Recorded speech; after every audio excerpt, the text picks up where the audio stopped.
You're about to watch what we call an extended clip of the Young Turks, and the reality is it's somewhere in the middle. It's a little longer than our YouTube clips, but it's actually shorter than the whole 2-hour show, which you can get if you're a member.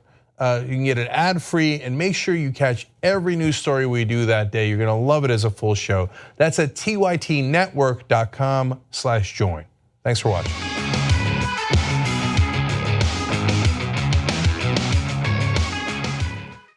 Drop it.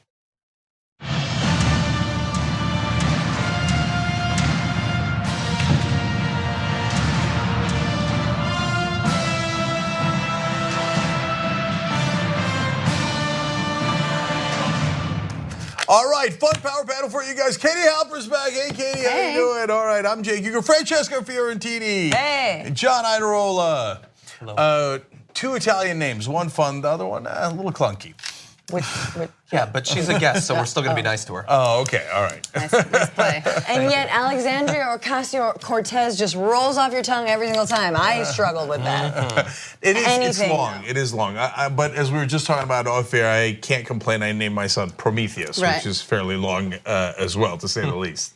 Let alone Uygur rolling off the tongue, especially the original version, Uygur. Anyways, okay. Names again. So, here's the situation. I have challenged Ted Cruz to a debate, offered $10,000, not kidding. He responded. So, at the top of the next hour, I will respond to his response. Okay, so that'll be fun for everybody. We will share the tweets back and forth for you guys, and then I'll tell you, basically how we'll structure it, etc. If he agrees. The Roberts rules. I mean, look, he responded, so apparently he's considering it. I don't think he's gonna. Well, I mean, he did sort of debate Bernie, I guess. Yeah, no. Can I ask you a question? Yes.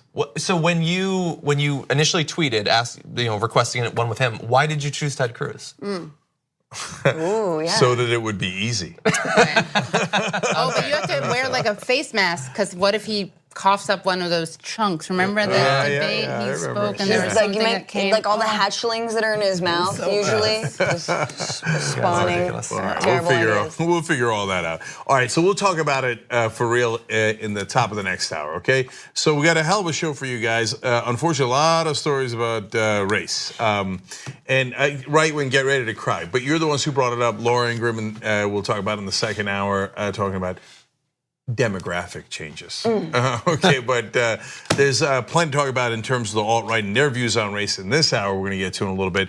But I love the first story and how much the Koch brothers keep accidentally helping us. And the left, they're the best spokespeople for the left, unintentionally. Yeah, apparently so, and definitely unintentionally, but we will take it. All right, welcome to Home and Progressives. Let's do it. Yeah, let's do it. Apparently, I've heard through Q actually that the Koch brothers are secretly Leninists, and they're working behind the scenes. No, that's ridiculous. Actually, if you had said Stalinist, you would be massively correct. Right. Originally, they made their fortune. Fred Koch, their father, made their fortune by working with Stalin. I didn't know this. Yeah, not metaphorically, not They're symbolically. Stalinists. He was literally a Stalinist. He worked for Stalin. He said later he regretted it, and that's why he went really right wing. He didn't give the money back, though. That's the interesting part. He didn't give it back. Their nanny also was a Nazi. Is that right? If you've read the book Dark Money, Jane Mayer, nanny was a Nazi, and That's good. They're fair and balanced, both right and left. They have it all coming together. So that's why they're throwing us these curveballs. Yeah. So why don't we see what they've been up to lately? As Cenk alluded to, lately the Koch brothers just can't stop making the case for the left. A couple of weeks ago, as we reported at the time, they funded a study of Medicare for all, the likely costs of it, what would it actually cost to do, and obviously they went into that with a particular goal in mind. But unfortunately, it turned out that they discovered that it looked like it would actually save trillions of dollars over our current system, while at the same time providing better health care to more people. And now we come to this week where they're just covering all the rest of the ground, basically. They have this new group that they set up, I believe less than a year ago, called In Pursuit Of, which is mildly threatening. I don't entirely know what that's about. But they polled Americans about a number of different issues. And going into it, obviously the Koch brothers are hoping to show that Americans are, like staunch capitalists, and they support certain libertarian principles. To give you an idea of one example of that, One of the things the survey found was that 86% of Americans said the right to personal property is key to a free and just society. Which, can you ask a question that more people are just going to answer yes to without really thinking about it? That means virtually nothing. No, it means that 14% of America might be communist. Maybe. The news is that anyone doesn't support that, right? Right, like, so there's 14% of Americans that are either opposed to or not sure that we should have personal property? That is interesting That's news. pretty cool. Okay, I'm not sure I agree, but okay, I didn't know that the country had that big a percentage of super left wing. I do. Property is theft. Yeah. Anyway, moving on. So that's one of the very top level sort of like libertarian capitalist things that they were polling about, but they also polled about a lot of particular policies as well. And that's where they might not have gotten exactly the result that they wanted. I guess to their credit, they still released the information as they did with their Medicare for All study a couple of weeks ago. So let's talk about some of the other findings from this Koch-funded study.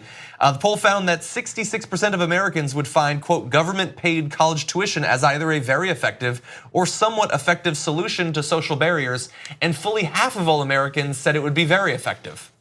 Oops. I did it again, said the Koch brothers. So I'm waiting for the Associated Press to write a story about, no, they didn't. Yeah.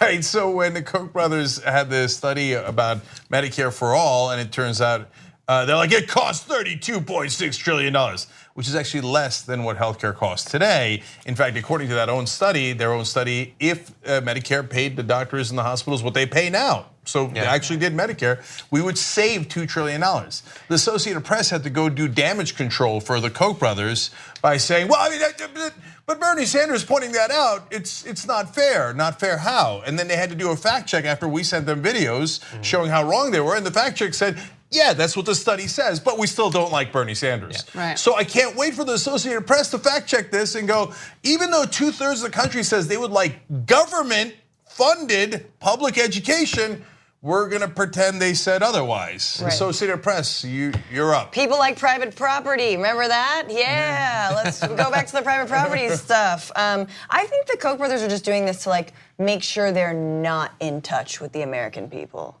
They're just like, oh, cool. Let's keep running things. Got it. Like, let's keep moving the opposite way of where everyone says we should be going. Yeah. Maybe they were like, are we sure we're on the wrong side of things? Are Let's we just evil double enough? check. Yeah.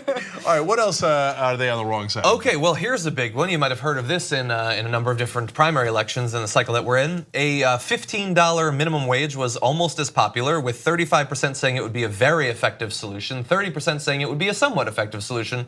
So again, a big chunk higher than a majority of the country saying not just a minimum wage or a good minimum wage, but a $15 an hour minimum wage. Wait, but isn't that something like only straight white Bernie bros like, and like no one else likes that, and to support stuff like that, you have to be a misogynist, racist, homophobe? Yeah, Yes. probably, but it turns out 65% of the country are apparently Bernie bros. Yeah. So do people want higher wages? Of course they do. The fact that that's surprising is amazing. But people in Washington and New York and the power centers have convinced themselves, no, people do not want higher wages. The Koch brothers are right. Koch brothers, by the way, actually not only fight against higher wages and higher minimum wage all across the country, they lobby against it, they spend money to do it. They'd probably just pay less money if they just paid higher minimum wage than spending all that money on lobbies. Right, it's true. Which actually, of course, they've done the math on it. I mean, this is- but not only that, they at times have argued there should be no minimum wage at all. Okay, so this is exactly counter to their things, but they do the study and they're like, ah, damn it, here we go again. It turns out the American people are totally opposed to our philosophy. But that's actually kind of, that gets into why I think it's at least somewhat surprising, because of the power of propaganda in this country and how workers have been beaten down decade after decade after decade. We had the head of Missouri's AFL-CIO on the Damage Report this morning to talk about Proposition A being taken down, and he talked about this campaign that's been ongoing for a half century or so to convince workers that unions are their enemies. Right. And the thing is, so the Koch brothers, everything you said about them is true, but a lot of Republican politicians say the exact same thing. They advocate for lower or no minimum wage. Donald Trump twice in debate said that wages are too high. And these politicians keep getting reelected. Didn't seem to hurt Donald Trump. I didn't see it in a lot of ads or anything like that. And so I would not be surprised if more people had bought into some of the propaganda about minimum wage. I mean, I think two things. One, the numbers on this are the least generous, right? Like, I mean, they're trying to do everything they can to make sure this is as small as possible. And two, we need to talk about a relatively new show called the Republic, or UNFTR. As a Young Turks fan, you already know that the government, the media, and corporations are constantly peddling lies that serve the interests of the rich and powerful. But now there's a podcast dedicated to unraveling those lies, debunking the conventional wisdom. In each episode of the Republic, or UNFTR, the host delves into a different historical episode or topic that's generally misunderstood or purposely obfuscated by the so-called powers that be, featuring in-depth research, razor-sharp commentary, and just the right amount of vulgarity. The UNFTR podcast takes a sledgehammer to what you thought you knew about some of the nation's most sacred historical cows. But don't just take my word for it. The New York Times described UNFTR as consistently compelling and educational, aiming to challenge conventional wisdom and upend the historical narratives that were taught in school. For as the great philosopher Yoda once put it, you must unlearn what you have learned. And that's true whether you're in Jedi training or you're uprooting and exposing all the propaganda and disinformation you've been fed over the course of your lifetime. So search for UNFTR in your podcast app today and get ready to get informed, angered, and entertained all at the same time.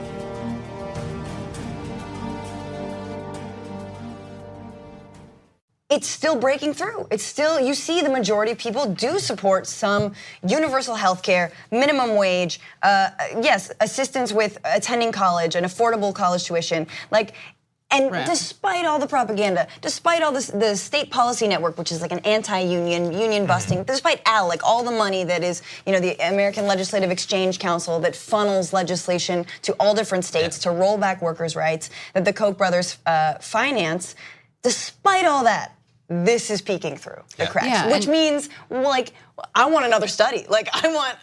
We should cross-study this because I bet the numbers are even more staggering. I actually am thankful to the Kochs that they did this study because this doesn't. It's not incongruous with any other poll that's ever been done. Medicare for All polls incredibly well. So do all of these positions, including $15 minimum wage, et cetera. They're not radical, but propaganda. The mainstream media doesn't pay attention to those polls. They immediately ignore them. This might actually get their attention because they're like, oh, these are our friends, the Koch brothers, that funded this.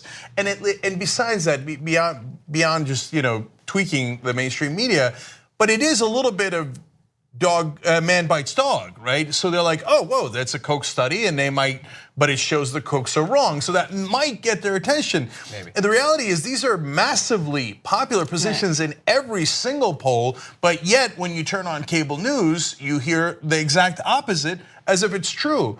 And so there is a little bit of truth in the whole, the fact that the mainstream media is not representative of the American people. And I will say that having worked in news and a lot of friends who are journalists, that they go out of their way when they see a study that is positive in terms of Medicare for All, that positive in terms of minimum wage, and they go out of their way to find the opposite. So you will go and you'll get your Heritage Foundation study. You'll go and all these other right-wing think tanks in order to sort of create some sort of balance. The cover is blown. I mean, it's 2018 and people, we're more unequal than we were during the roaring 20s, right before the Great Depression. And it's like, can we stop pretending that there's any kind of balance? That there's we gotta get our right-wing studies in. No, stop it. But that's an assault on the truth in favor of neutrality. Right. And so pseudo-neutrality. No, it's real neutrality, but it's not objectivity, right? Neutrality is 70% of Americans think that Wall Street should be regulated. That's objectively, this poll shows, and almost every poll shows, in this case, is 69% of Americans say they want Wall Street to be tightly regulated. Neutrality says Some want Wall Street to be regulated and some don't. Wait a minute, you're calling it even when it's not even. It's 7-3. Call it what it actually is. But they do go out of their way to do that because they're cowed by Republicans who constantly attack them. So they help right-wing framing by pretending things are neutral when they are not. The American people are not unclear.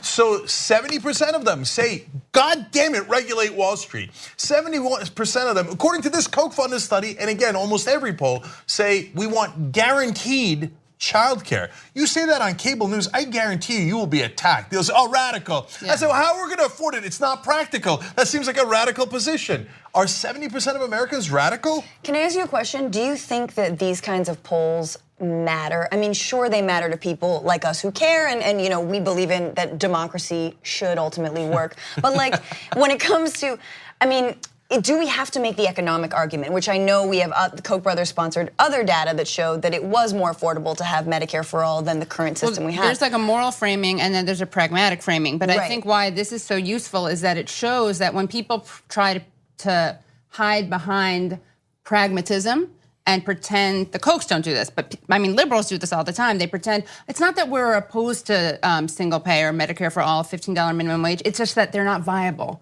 They're not doable because America isn't ready yet. Good luck passing that in, you know, anywhere outside of the coasts. And now we know that that's not true, right? I mean, you can, that of course, that it does have support and it's not a radical idea. And so when people say the opposite, we know that they are actually ideologically committed to stopping something like single payer, or they're uninformed. Yeah. By the way, can we just mention, because we've talked around this just a little bit, but inside of this study as well, of sort of bearing the lead, I guess, 55% said a government-run healthcare system would be a very or somewhat effective policy response. So, and 92% said that they are having problems with the cost of healthcare, which is unsurprising. I want to focus on that a little bit. But look at the framing, to Francesca's point earlier. Government-run healthcare is a way of framing it so you get a negative response. Instead of Medicare, which is popular, Medicare for all. Okay, so they frame it in what they think is going to get the most negative response. Is still a solid 55%. So it's higher than that. Yeah, no, it must be higher than that. Yeah, give me government-run healthcare. Give me government-guaranteed childcare. Give me government-funded public education. The answer is yes. How many times do I have to say yes? And when you do say yes, again, here's what they will say on cable news. Well, I mean, of course, the American, if they're caught and they're faced with actual facts they cannot deny, although they almost never get caught because they almost never let progressives on air. So they're never in a situation where they're confronted by the fact that they are basically, look, I don't think that they're doing it with intent or with malice, but they are in essence lying to the American people when they say that people don't want it, when they clearly do want it. And if you shove the poll in their face on the air, which again, almost never happens. So if you do that, they go, well, I mean, yeah, they might want it, but they don't really know how much it costs. Wait a minute, though. You never said that about the wars, and you never said that about the tax cuts. Did you? They barely say that about the current healthcare system. Right. That's the other issue, right? So this, which you brought up, Francesca, which is, regardless kind of this polling, we all know, and Ocasio-Cortez brought this up the other day to Chris Cuomo, which is that we all know no one ever asks people where they're going to find the money to fund a war. No one's going to ever ask people where they're going to find the money to offer the rich a tax cut. It's only when there are things that actually help most people that we're supposed to scratch our heads and scramble and figure out where we're going to find the money for it. Could you imagine after 9/11? And I mean, in that case, it's incredibly egregious because we went to war with the wrong country. But if, when the Republicans said, hey, we need to go to war because of 9/11, at a bare minimum, what the reporter should have said is, well, Iraq didn't attack us, but they didn't even say that. But getting beyond that, could you imagine if they said, well, you say the American people want war, but do they know how much it costs? That's not very practical. Could you imagine? They would never dare say that. But when it's something that helps your family, they say it immediately. It's almost as if they have an establishment bias. A war that is still not over, by the way, the one that was started after 9/11. I also, I think that what bothers me about this also is that the left is always called ideological, right? And that I think that was sort of the takeaway from this week's election was that when sort of progressive insurgents did not win, it was like, well, we see that Democrats are not motivated by ideology. It's like, I'm sorry, what of all this, which are part of the planks of these progressive Dems, what if this is ideological? There's nothing ideological. There's nothing fringe or radical about it. It's fairly mainstream. And when people on the left, progressives, insurgents, socialists, whatever, the people who run the gamut, when they win, it's a fluke. When they lose, it's because their ideas just aren't popular. So the framing is very convenient. Yeah, the press is a massive, massive establishment bias. Yeah. So I mean, which they guess what, guys? They don't admit. So if you raise that, they're like, but I'm not establishment. Oh, okay, thanks for clearing that up. Yeah, we thought you were really one of those self-identifying establishment outlets. So to Francesca's point, when somebody on the left argues for a position, they go, oh, that's so ideological, as if it's like an insult, right? Yeah. Whereas if a conservative does it, they're like, that's principled. See, he's fighting on principle, whereas the left is just being ideological and hence not practical. Pie in the sky. Right?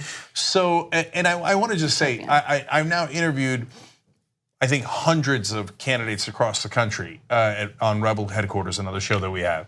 And what they say is, overwhelmingly, the three issues that everyone is bringing up, by the way, Democrat, Republican, or Independent, is one is healthcare is killing us.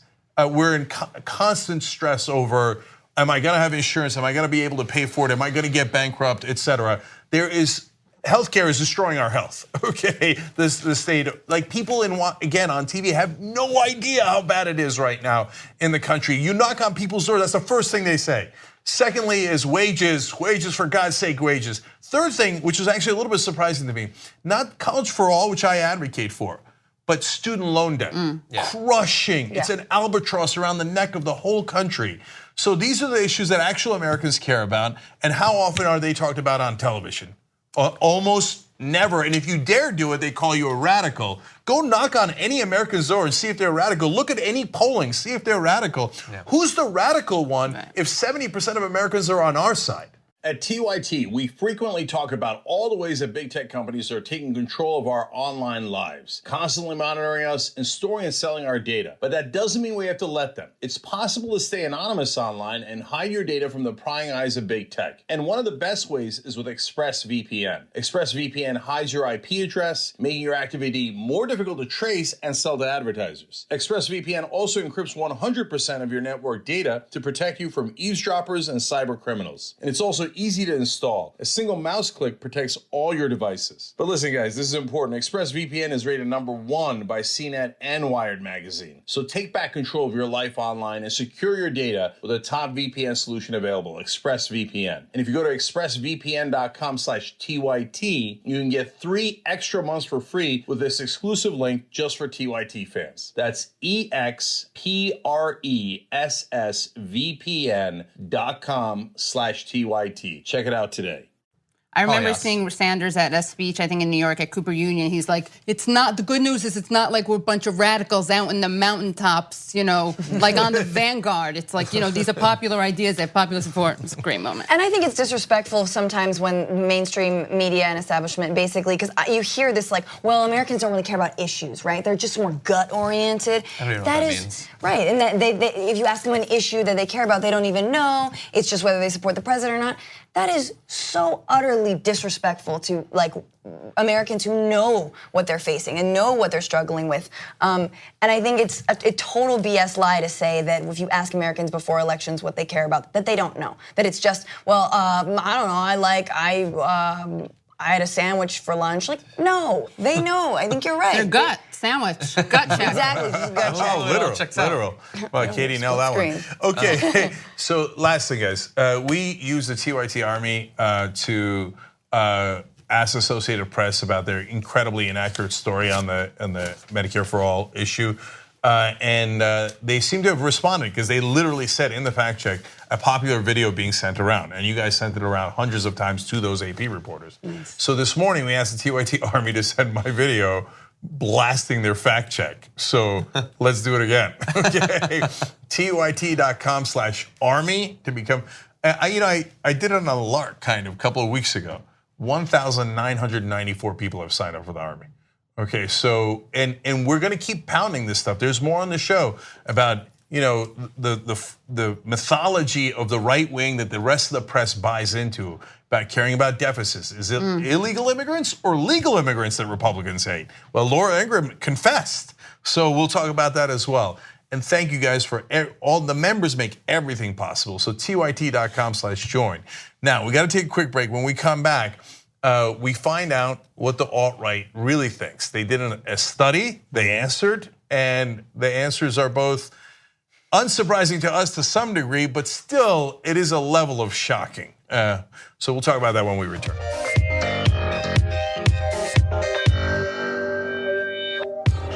All right, back on the Young Turks. Read a couple comments here. Let's go to Twitter first. Keld Visitor says, yay, John and Francesca on the same panel. Wonderful power panel, goes well with my giant Friday steak.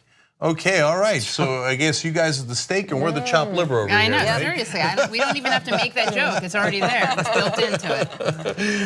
Keld Visitor sounds like a name out of Usual Suspects, right? Yeah. I thought like a Lord of the Rings or something. Yeah. Isn't it Also, French? Francesca was on the Damage Report this morning. She was my guest, so you can look forward to that as well. He obviously is Italian, has an Italian bias, which is Oh, why. yeah, obviously. You know how those Italians are. Okay. No, I was just gonna say, that's all Italians say, All right, and one more comment. This one's from YouTube Super Chat, and thank you in a couple of different ways, because Stephen Luke writes in, I saw a comment on Alexandria Ocasio-Cortez video that said, why don't you go watch your fat brown buffalo? So here I am. Also decided to upgrade my TYT membership and sent in $10 instead of $5, hashtag TrollsFeetTYT.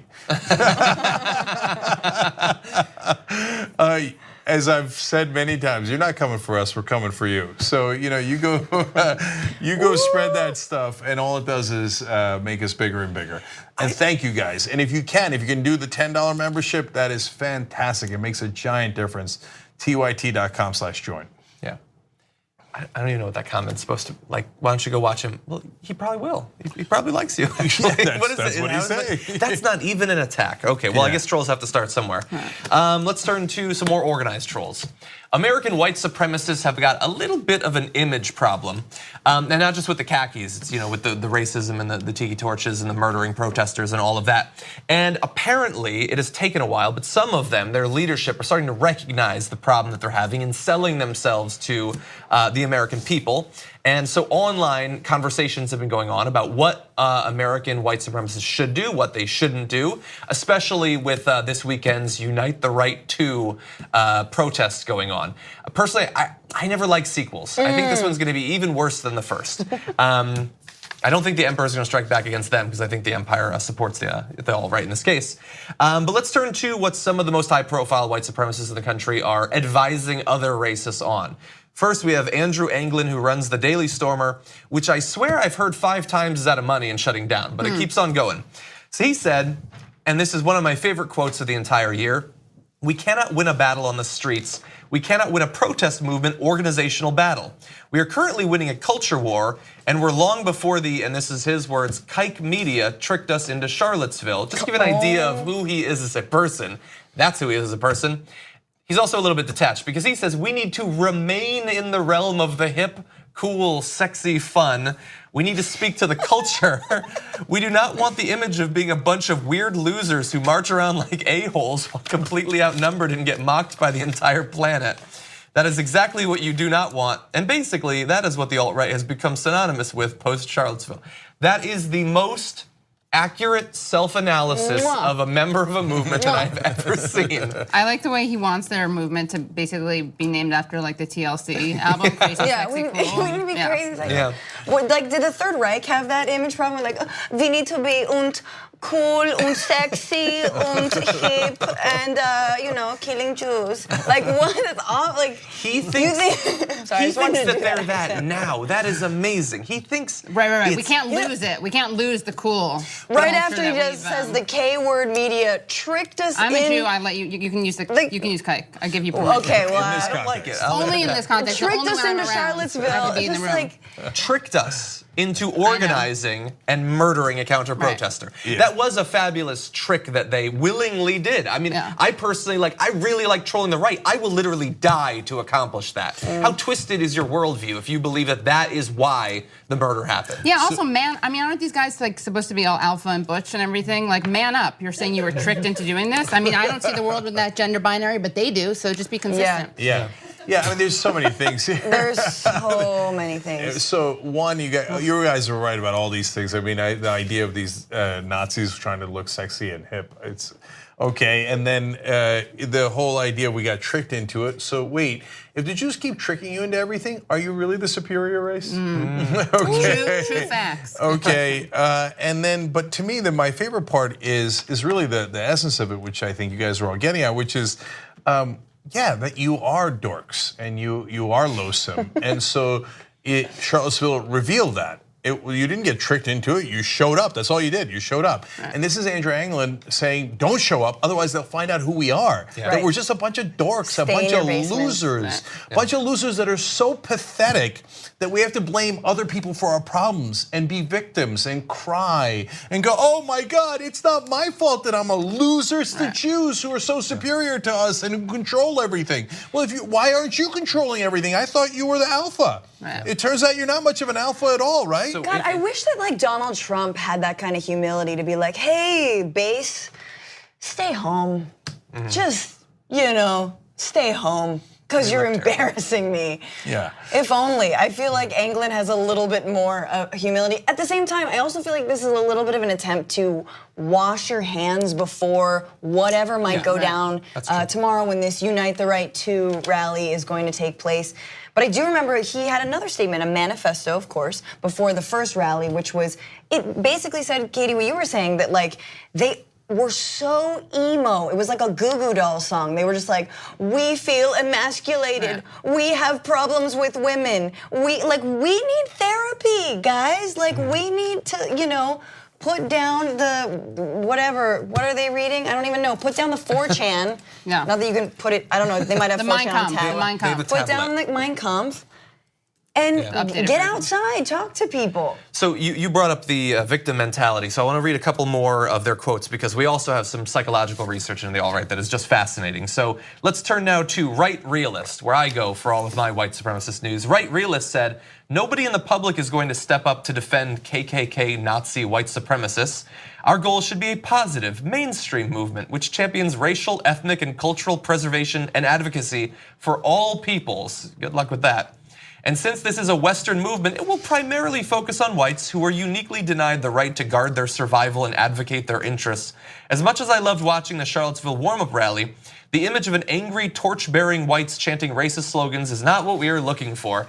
I love that they constantly talk about how they're not allowed to survive. They're not allowed to protect themselves. I've read stories about maybe in Argentina or Chile, there's 2 people left who speak a certain language. They're the only 2, and they don't talk. Maybe you've heard about this. They're less concerned about their survival than the whites of America, which I've walked around.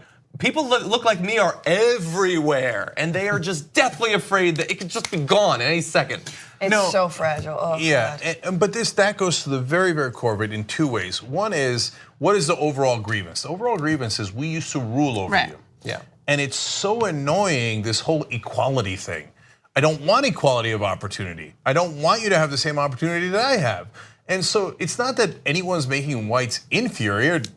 Has there ever been a law proposed in the United States of America to make whites have less rights than anyone else? Never. It's just when you're used to being the top dog, equality feels like oppression. When you're used to dominating everyone else, that's exactly right. Then it feels like a demotion when you're living in an equal society. That's right. They're saying it feels like you're taking something away from me. But what? What is it that we're taking away? The ability to oppress other people and be above them, etc. Yes. Well, we're not saying that minorities should have unfair advantages. We're just saying even playing field. I mean, that's supposed to be the American dream, equality of opportunity. So I know that they lie and they say, oh, you guys want equality of results. It's just not true, okay?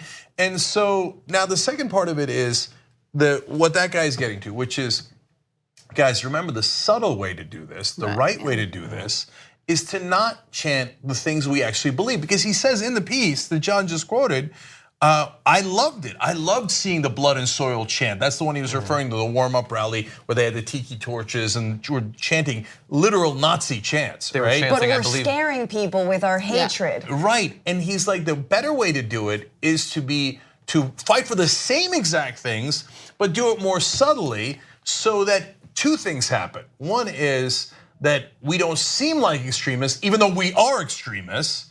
And secondly, we give people permission to join us. Yeah, so it's a sanitized version. That's right, because there are a lot of people, Trump voters, who actually believe the same things. Not that, hey, the Nazis are good, but it sucks that we're losing our privilege. The so-called white race is losing out. And I think, again, it's two things. One, it completely puts, you have no concept of American history whatsoever, right? So it's like we were born yesterday, literally, or this morning I woke up and I was born and suddenly someone told me about white privilege and I felt hurt in my feelings. But I have no concept of, I don't know, Native American genocide, slavery, Jim Crow laws, patriarchy, women couldn't vote. You know, like I don't actually live in this country with a history that it has.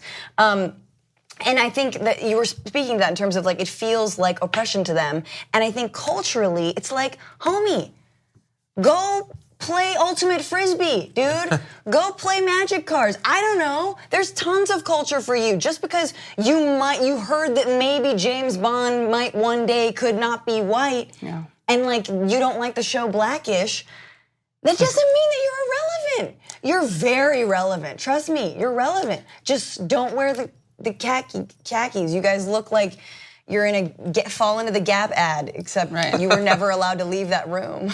I think that also, one of the issues is that the Nazis, the United States defeated the Nazis. We fought against the Nazis in World War II. So there's a bit of a conflicted ideology. People don't know how to grapple with those two things. So that's why I think people are like, don't do the Nazi thing. It's not a good look. We may have their ideas, but we know that like we went to war against them and we're kind of proud of that. And the official history says they're the bad guys. So let's just take their ideas and make them more palatable and not look like thugs. I think one of the people used that word. And it's your like kinder, gentler white supremacy. I have to say really, really quickly that like the idea of freedom also is really crazy. I think that they feel like freedom is finite, right? That like this all works like money. Their freedom is a finite amount and then it disappears and there's no more for anybody. It's like Cheerios. Like, no, man, that's not how freedom works. That's equality and freedom are endless. That's the goal of this nation. Like it's a zero-sum game. Yes, it's not a zero-sum game. And by the way, there was another thing that we went to war against that they also are in favor of, the Confederacy. Right. And by the way, Confederate flags will be allowed at this rally. But they don't want other ones, right? They said that they don't want, you can have American and Confederate, but I guess they don't want swastikas. It would be funny to look at the other ones that they were, some like America Samoa, like Guam. I wonder what the other ones are that they're like, don't do that. Island nation of Tonga. There were a lot of requests for that. Okay, let's turn to something related. So what do the alt-right really think about different groups in America? I think you have a basic idea, but it is very interesting to see it sort of quantified. And especially now we have some psychological research about how self-identified members of the alt-right rank different groups. So you might think, well, they hate everybody, and that is largely the case, everybody who's not white, but they do have some preferences, and I think that they're very interesting. So we've got the results of a new study by professors at University of Alabama.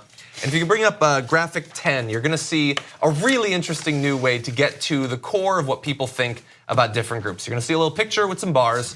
And the basic idea is that the people, again, this is, you have a control group or not alt-right, and then you have members who say that they're alt-right.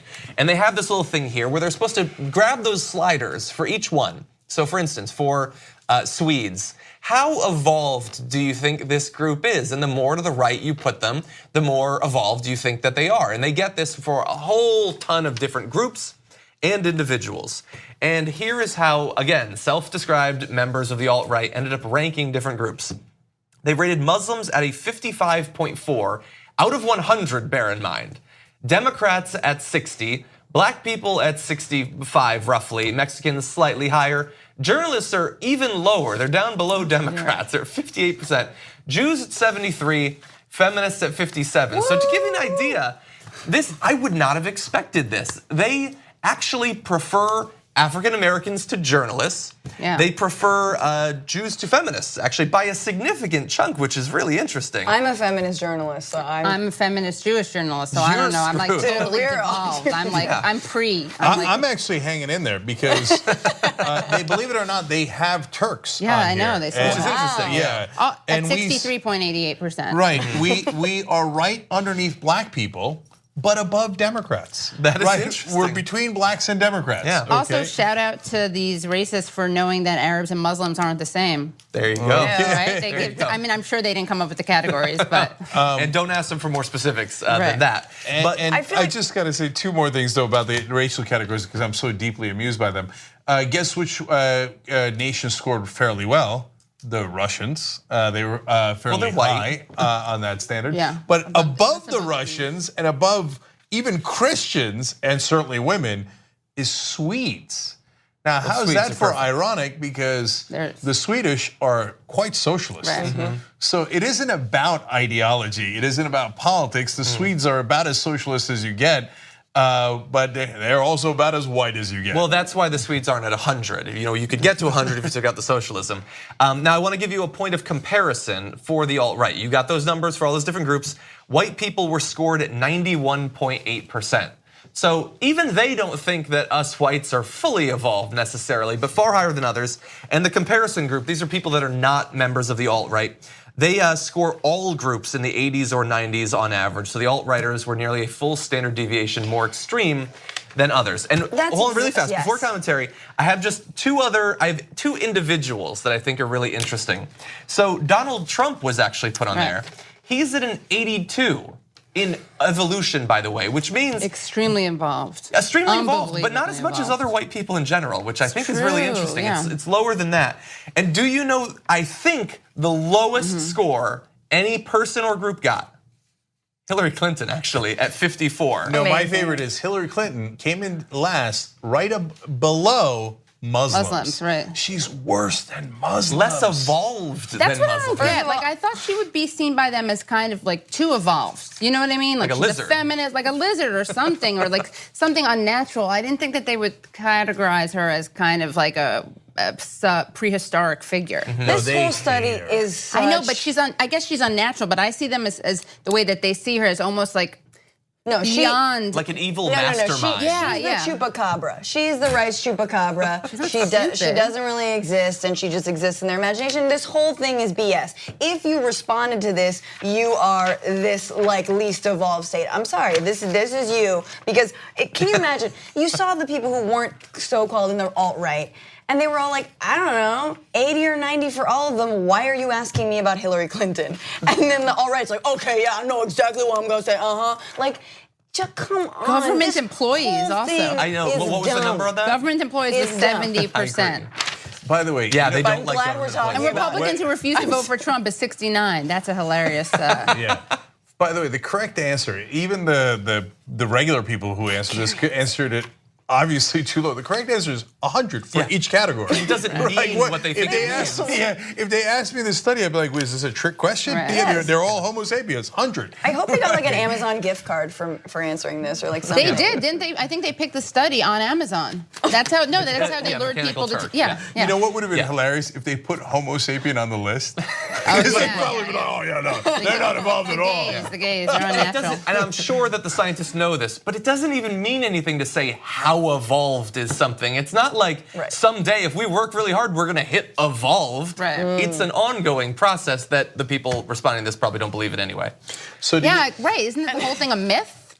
Why are they even? They should protest That's this true. questionnaire. That's It's true. like based on the fallacy of evolution. There was definitely like some really smart like Christian conservatives like evolution. Yeah, trick question. I got you. Nice try. That's Soros trick. Yeah. So on average, the alt-right dehumanize their opponents to the same degree, and this is disturbing on 2 levels, that average Americans dehumanize ISIS.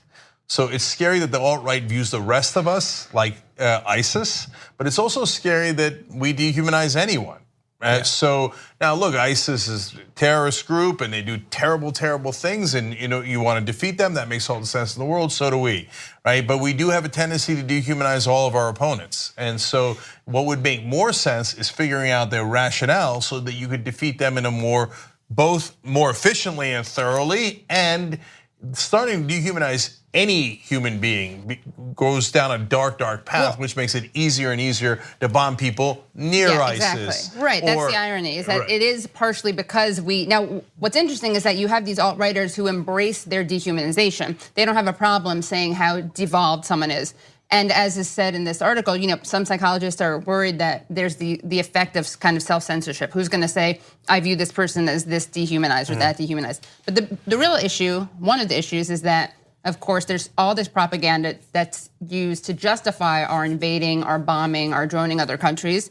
We do have a dehumanized view of brown people in other countries, and that means that of course creates kind of fodder for ISIS recruitment. They see that, and then that is what turns a lot of them, I'm making a big generalization, but at least some of them, that radicalizes people. When they see, they've done studies on this, not this study, but they've done studies on how your empathy, they've like measured empathy, and it lowers. It's lowered when you think that someone isn't playing fair. Like they've literally had people play a chess game against each other. Sure. Then they send the people into different rooms. They like fake torture one. And if the person thinks that other person played the chess game fairly, their empathy goes off. If they do the same thing with someone who they think cheated, their empathy doesn't go off as much. So it's kind of. Yeah. Can I also just say that, I mean, again, I said it was stupid, and I just want to double down on that because I think generally, as a progressive who obviously believes that racism is real and systemic racism is absolutely real, but also as someone who's mixed race and someone who is like very much like, I don't want you to put me in like one category or the other. Like, let's try to, on the one hand, like abolish racism as well as like understand that people are fluid and race is a construct for sure, and that racists identify, and that racists identify, and like buying into a lot of these like categories of like you're either this or that. It's like let's walk that a little bit back. Although I'm so glad we're doing this story. Yeah. So now I'm getting that. So let me. I didn't design the study, just to be right. clear. Yeah. How dare you? So let me. I have designed studies, not this one. Let me address two more things. One is. They asked people, I think there are good reasons, do you agree with the statement? I think there are good reasons to have organizations that look out for the interests of whites. It's called the federal government. Now, what this is showing is that today people are coming out and saying yes to that in record severity in a sense, right? Not in just the numbers, but the degree to which they agree with that statement. And the researcher said he had never seen a disparity that large between the average American saying generally no, and these alt-right guys who are massively saying yes, we have to look out for whites, okay? Yep. And I think what that goes to show, it's fairly clear, is that they have gotten permission to come out of the closet. Right, exactly. 100%. They're emboldened. That's right. And so in the past, the researchers also said this, they had to put the questions more subtly to try to get at racial undertones. Now they don't have to do that. They just ask them, they go, oh yeah, well, white people are better and you should look out for white people and other races are less evolved. They're like, whoa, this is not what we're used to. Maybe they might have thought it before, but they would have been afraid to say it. Now they are not afraid to say it. Yep. Gee, I wonder what the difference is in times. There's one thing, if I could just raise one slight objection I have to the analysis of the study. This comes up a lot, which is that it says alt-righters aren't particularly socially isolated or worried about the economy. This is the ye old economic anxiety issue. And it says also important, alt-righters in the sample aren't all that concerned about the economy. The survey used a common set of Pew questions that asked about the current state of the economy and about whether participants feel like they're going to improve, things are going to improve for them. Here, both groups report about the same levels of confidence in the economy. So I think that people often get this issue wrong, which is that a big way that economic anxiety works is that people don't say, I'm struggling and I'm hurting financially and economically, ergo, I'm going to scapegoat other people. That's kind of the point of it, right? Like, it's not, I don't think it should be a hot take. Most historians say that one of the reasons the Holocaust happened was because of the economic situation in Weimar Germany, right? That makes people that much more susceptible. So I think that there's really, people are very interested in a narrative that moralizes racism. And I'm not giving anyone a get out of jail free card, but I do think that the idea that people don't discuss economic anxiety means that none of this is grounded in economic anxiety, or I should say none of this is exacerbated by it, is unwise. I totally agree, and you could tell in actually another part of in the study where they say that they are worried that they are being displaced by the number of immigrants and outsiders, and that these see themselves as potential victims. So that doesn't necessarily mean economically displaced. That could mean governmentally, politically, culturally. I hear you, and I think that what's we're getting to the same thing but with different words: loss of status, power, and maybe they don't say it as money and wages, etc. But they feel displaced, that they've lost some sort of privilege or dignity, to put it kindly, and status, and that is partly financial, but also partly a matter of power. And so, but that is what they feel, and that is what they are reacting to. Which doesn't mean we're catering to them by saying this. So then oftentimes when you make that point, people are like, stop catering to racism or racists. We're not doing that. We're trying to be honest about what makes these things worse and what makes people that much more susceptible to narratives of scapegoating. And I think that, like, as someone who wants to abolish racism, or as a Jew there's no real anti-Semitism today, but who historically, these guys. Yes, no, you're right. Sorry, not structural. Anyway, yes, historically, as someone whose people were, thanks in large part to economic anxiety, killed off a lot. I think that it's important to talk about this, while at the same time, of course, not accepting the racism. But we have to look at what we can do besides just saying check your white privilege, which doesn't work. It's also our weakness. We're progressives. We're empathetic. We're supposed to understand, and we do. But look, I want to understand ISIS, as I explained earlier. I also want to understand that's right. I also want to understand the alt-right, and I want to be able to figure out how to combat that and get people to go in a different direction. And finally, the thing that they cared most about and what they responded to most was authoritarianism. And I found that to be interesting. They asked, they looked for what they called a dark triad. Whether they were basically psychopaths, narcissistic, Machiavellian, etc.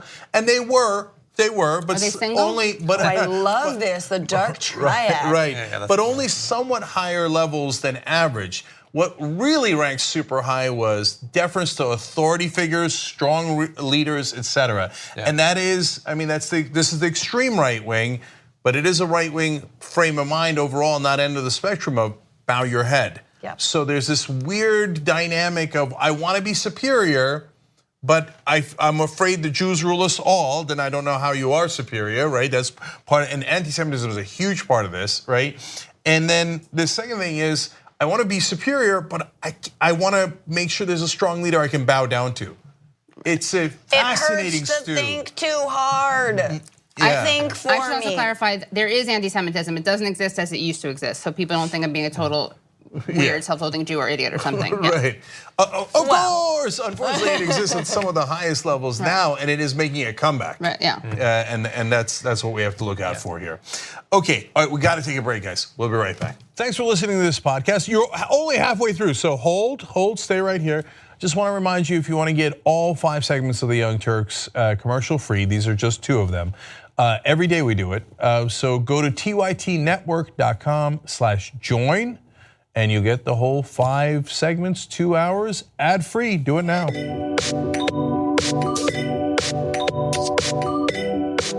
All right, back on the Young Turks. A couple of quick comments here. Melissa Matrice writes in, wasn't Sweden the example Trump gave of where he wants more immigrants to come from? Yes. I thought totally it was missing Norway. No, that was what Hillary said, we're not.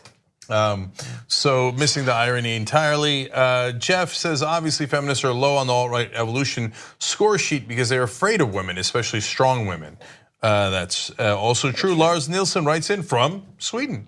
Thank you again, Lars, for using YouTube Super Chat. Most important comment of the day. Yes, the 200 Swedish kroners he gave, which I love. Nice. Lars writes in, on Monday I go back to work well rested after 5 weeks paid vacation. Ooh. Our health department says this saves $6 billion of our tax money in healthcare. Prioritized correctly. By the way, I'm Swedish and anti-white supremacy. Lars, we know that from all your comments from before. Look at how smug Lars is. Just because he's more evolved, he's sitting there in Sweden with his beautiful wings and gills. His great posture, not hunched over. By the way, maybe they are more evolved. Maybe that's why they have such great socialism in Sweden. 5 weeks paid vacation. Oh my God. You know what? We should start here. Yeah. Maybe we can't do all of America, but we could do TYT. Yeah. All right, next story. Okay, let's talk about that. Let's talk about the opposite end. So we'll go from Sweden to how we treat the poor in America. Okay, but we have some good news for you. We have perhaps moved one tiny judicial step away from modern debtors' prisons, and that is thanks to a court ruling concerning the actions of the Orleans Parish Criminal District Court, which had instituted what should be something from the dark reaches of American history. U.S. District Judge Sarah S. Vance ruled that the 14th Amendment prohibits jailing criminal defendants who are unable to pay court-ordered fees and fines without giving them a chance to plead poverty.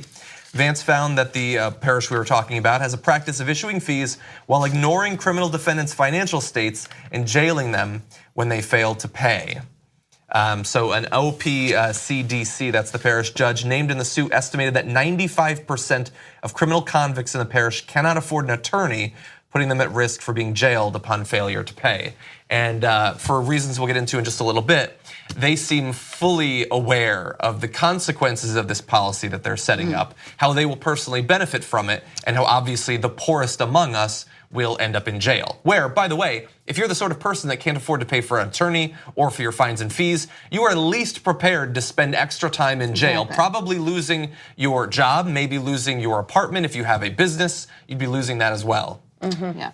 And not only that, I remember back at AJ Plus, we did a whole breakdown of this, and it's just insane, right? So they call it actually offender-funded justice. So not only is it people who are not able to pay for their, let's say it's a parking ticket, or let's say they were driving without a license or it expired or whatever, then not only is it like everything's piling on top, so like the fees increase, but at the point where you have to, let's say, do like a drug test, or you have to even spend a night in prison, or wear an ankle bracelet, or have a DNA, like all these different tests, you pay for that. But actually the people who are being fined, the so-called prisoners, are then further in debt, and it's just this horrible debt spiral.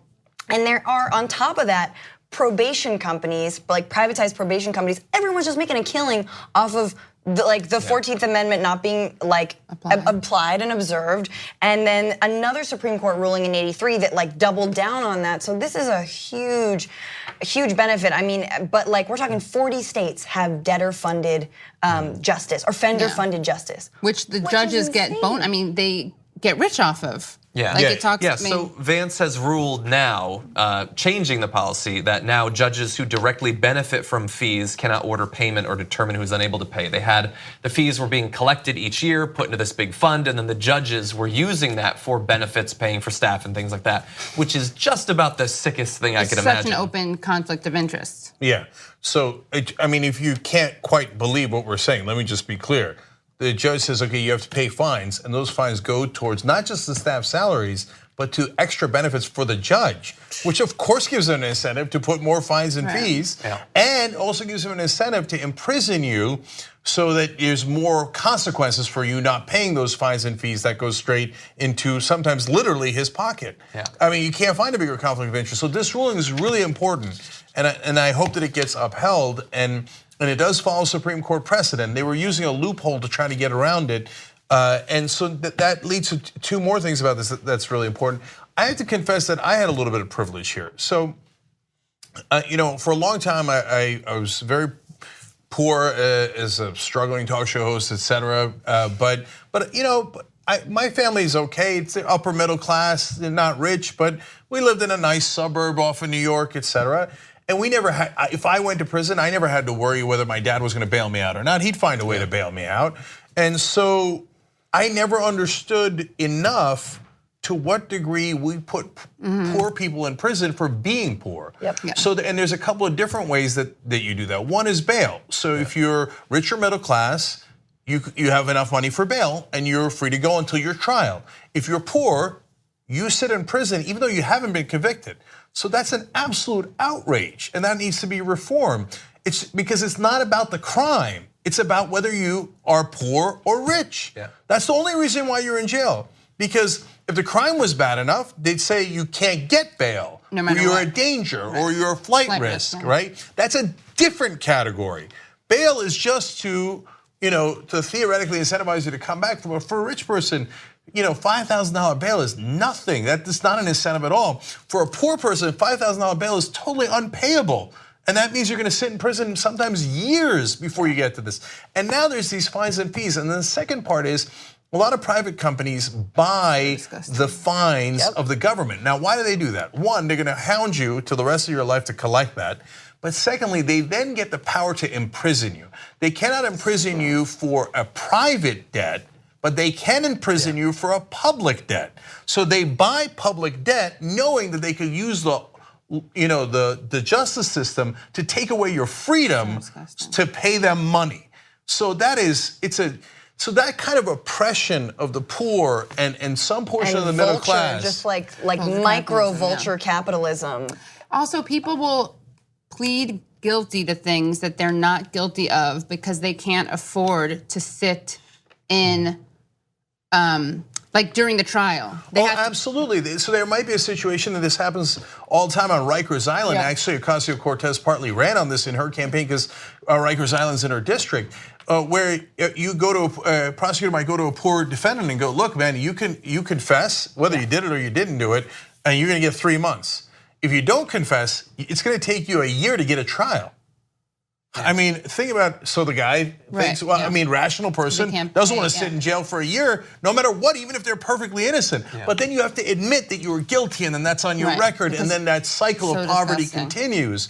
So if you're not poor or lower middle class and you never experienced this, please open your eyes to it and understand that we're supposed to be a country of freedom and equality, and this is the exact opposite. And that justice is supposed to be blind. And you have also with crack and cocaine, every now and then the criminal justice system kind of plays itself. They pretend that they forget that they're supposed to pretend to be neutral, and they show their hand. So again, with cocaine and crack was much more used by poor people and black people. Cocaine was much more used by rich people and white people in the aggregate. And so the sentencing for crack is much, much higher than it is for cocaine. You get many more years. And there was no reason for that except for basically, it let them, classism and racism. And also, I just want to remind everyone, these are tiny infractions that build and build and build. So it's not necessarily, there's no theft, there's no battery. It's just, it's like, again, it's a driving without a license. It's a parking ticket. And then they build and build and build. I know one of the towns, Ferguson, Missouri, of all places, right, was like some insane percent of their income came from these kinds of fees, and like then again all the people profiting off of it. So. Yeah. All right, we got to run. Katie, thank you for coming. John, everybody check out Damage Report. Katie, podcast? Yeah, the Katie Halper Show. That's very complicated. I don't know if you guys can remember. The Katie Halper Show. Who did you name it after? Unclear. I don't want to reveal it now. I don't feel comfortable. You don't find out till the end of the third season. Exactly, yeah. It's a Jewish feminist journalist. Yeah, right. Who will go unnamed for now. Yeah. All right. We got a whole nother hour and a different power panel, but when we come back, I will respond to Ted Cruz. I offered him a debate. He responded. We'll talk about it when we return. Thanks for watching what I hope was a lovely edition of The Young Turks. Now, you know that is 2 of the 5 segments that we do because that's free. We want to have you support independent media and come watch the whole show that we do every day. That's 5 segments overall, no ads at all. That's at tytnetwork.com/join. Come become a member. Thanks for watching either way. Thanks for listening to the full episode of The Young Turks. Support our work, listen ad-free, access members-only bonus content, and more by subscribing to Apple Podcasts at apple.co/TYT. I'm your host, Cenk Uygur, and I'll see you soon.